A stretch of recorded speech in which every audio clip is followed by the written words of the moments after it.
may dalawang tao. Yung isang tao na yun, ayaw niyang nahihirapan siya. Yung tipong ayaw niyang ginagawa niya lahat ng bagay na alam niyang mahihirapan siya, alam niyang masasaktan siya. Ayaw niya ng ganun. Gusto niya madadalian lang siya. Gusto niya puro madadali lang yung mga ginagawa niya. Yung isang yun, siya rin yung tipong taong ang daming reason. Keso, mahirap yan, ayoko dyan, papawisan ako dyan, bukas na lang. Ayoko niyan, nakakatamad. Ayoko niyan, ayoko niyan, tinatamad ako gawin yan kasi marami pa akong gagawin kahit wala naman talaga siyang ginagawa. Siya yung tipong taong maraming rasons. Yung tipong matatawag mo siyang boy reason. Di ba? Ganon siyang tipo na ayaw niya talaga mahirapan. Nakahiga lang siya sa kama niya, nag scroll sa social media. Yung isang tao naman, siya yung tipong tao na gising ng 4 a.m., 5 a.m., 6 a.m. At una niyang gagawin is mag-gym. Pagkagising niya, mag-gym agad siya. Siya yung tipong taong mahilig mag-meditate.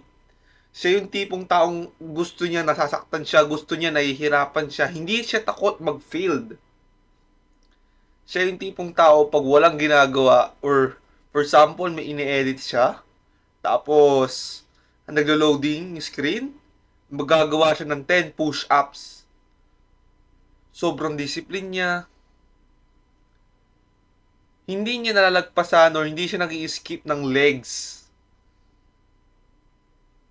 So ngayon, yung dalawang yun, balikan natin sila after 1 year. Sa tingin mo, sino ang magiging successful sa kanila? Siyempre, yung masipag.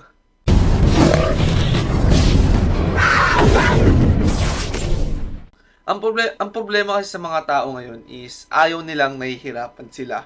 Takot sila mag-failed. Okay? Yun kasi karaniwang problema ng mga tao eh. Kaya nawawala yung discipline nila kasi ang iniisip agad nila, ang mindset agad nila is ayoko nang gawin to, sasayangin ko lang yung pagod ko dito kasi mag-failed ako or natakot ako mag-failed. So ayoko na siyang gawin. Diba? Which is mali. So bakit ka matakot mag-fail? Eh yung fail is normal lang sa buhay. Okay, failure is normal lang yan. Pero pa nag-quit ka, yan ang hindi normal. Yan ang mali, pa nag-quit ka. Okay? Kaya, kung ikaw yung tipong tao na may ginagawa ngayon and then, iniisip mo, baka mag-fail ka, huwag mo isipin mag-fail ka. Kung mag-fail, di mag-fail. Ganun naman ang buhay eh. Parang laro lang ang buhay, okay? For example, naglalaro ka and then hindi mo, nagkamali ka ng ginawa mo sa mission mo sa laro. Di ba, uulitin mo lang rin naman. Ganun din naman sa buhay eh. Pag nagkamali ka, uulitin mo lang rin naman yung ginawa mo eh. Diba? At least, pag nag-fail ka, may natutunan ka. So, di ka talo. Diba? May natutunan ka pa rin sa ginawa mo kasi ginawa mo siya eh. Kaysa naman sa hindi mo siya ginawa kasi natakot ka mag-fail. So, sayang yung oras, diba? And then, karaniwan kasi rin mali sa mga tao is nadadala lang sila ng hype. Pag wala lang silang hype, hindi na nila ginagawa isang bagay na yun. Which is mali. Dapat gawin mo isang bagay na yun kahit hindi ka hype. At gawin pa rin isang bagay na yun kahit tinatamad ka.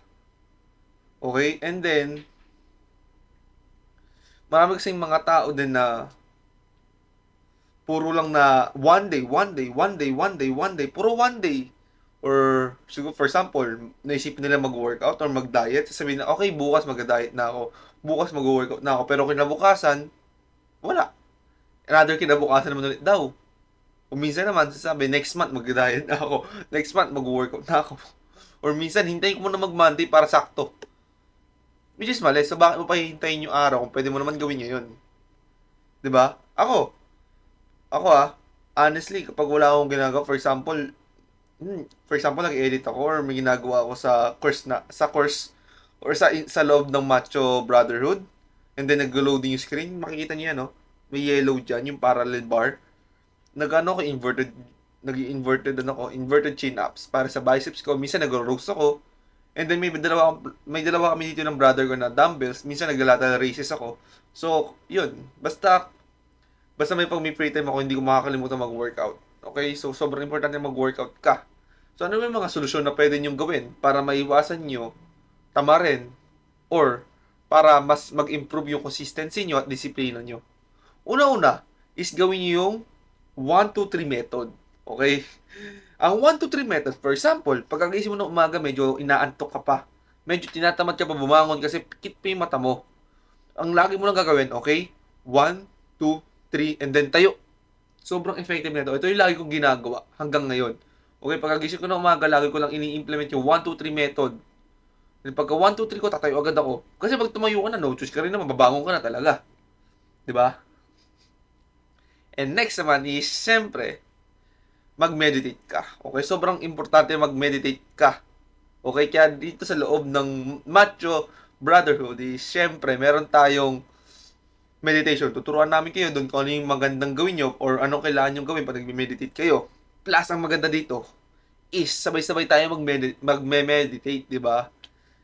And yun, kasi pag meditate ka, naging aware ka. So, aware ka kapag nag-procrastinate ka na lang. Aware ka kapag walang kwenta yung ginagawa mong bagay, di ba? At least, yung awareness mo is nag-i-improve din. And then, yung pag nag-meditate ka is yung utak mo is nakiklear. Okay, nakiklear mo. Okay, for example, sobrang crowded ng utak mo, eh, nag-meditate ka. Yung utak mo is mag-clear yan pag nag-meditate ka. Kaya sobrang importante na mag-meditate ka kung gusto mo lalo ka pa maging disiplinado at maging consistency. Or para lalo ka pa maging consistent. Okay? And next naman is, dito marami nagkakamali ang mga tao eh. Okay boys, makinig kayo dito mabuti. Is, syempre, realistic expectation. Okay, lagi ka mag-set ng realistic. Hindi yung, okay, 1 week kailangan malaki na katawan ko. Hindi ganun. Dadaan ng 3 to 5 years yan bago gumanda katawan mo. Bago makakita ka ng legit na results, dadaan yung taon, hindi yung buwan. Hindi yan linggo, taon yan. Walang isang snap, maganda na agad katawan mo. Isang snap, na-achieve mo na agad goals mo. Hindi. Marami ka pa dyan magiging struggle and then marami ka dyan magiging challenge sa buhay mo. Hindi nawawalan yan ng ang struggle hindi nawawala sa buhay yan. Kumbaga parang partner mo yan. Pero kumbaga parang ano mo siya, kasama mo sa buhay yung struggle. Okay? Kaya yung struggle, dapat hindi kayo matakot sa struggle. Kasi yung struggle is tinutulungan tayo nito para mag-grow. Kasi once na nalagpasan mo yung isang struggle na yon, I guarantee sa inyo na mag-i-improve kayo. Okay? Next naman, and last is, gawin mo kahit tinatamad ka. Okay? Kasi pag ginagawa mo kahit tinatamad ka, diyan lalabas ang pagiging discipline mo at consistency mo. Okay? Especially nung nagsisimula pala kami ng Brother Self-Development is pa nag-gym kami. Ang lagi lang naming motto, okay lang to kahit tinatamad tayo kasi pag ginagawa natin kahit tinatamad tayo, dito tayo magiging consistent eh. Dito tayo mag-i-improve. Okay? Kaya, pag ikaw yung tipong taong ginagawa mo isang bagay at tinatamad ka, nasa tamang path ka, tandaan mo. Kaya huwag kang matakot. Ituloy mo lang yung ginagawa mo. And, maniwala ka lang sa sarili mo, ay guarantee sa iyo ma-achieve mo yung goals mo. Kaya lagi mo tatandaan, paano mo malalaman kung hindi mo susubukan.